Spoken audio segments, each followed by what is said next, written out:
General David Petraeus very much in the news in the last several weeks. He, of course, was the four-star general who became director of the CIA, but who resigned as a result of admitting to an extramarital affair.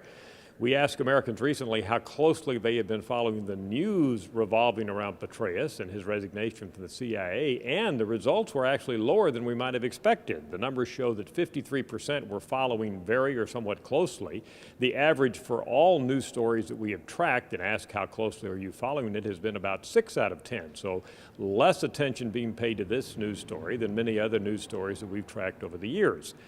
Now, what about the image of David Petraeus himself? He certainly has graced the cover of magazines and was a real hero based on his work in Iraq. But right now, his favorable numbers have come down, however, not precipitously.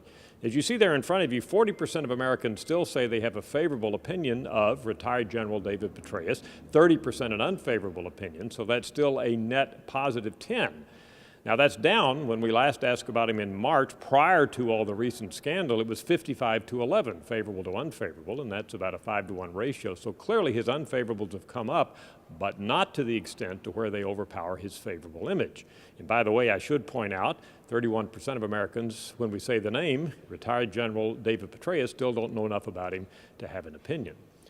One other question, we said, was it necessary for retired General Petraeus to resign as CIA director, or could he have remained on the job?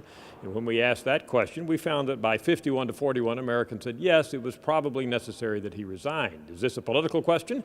Not really. There's some slight difference between Democrats and independents and between independents and Democrats in response to this question, but this isn't partisan at all. Certainly not partisan to the extent that many other questions we ask about are, where we have Democrats and Republicans giving us totally different answers. So the bottom line is this is not a news story that has overwhelmingly preoccupied the average American. It has clearly hurt General Petraeus' image, but not devastatingly so. He still has a more positive than negative image in the eyes of Americans who know enough about him to give him a rating. I'm Dr. Frank Newport, Gallup Editor-in-Chief.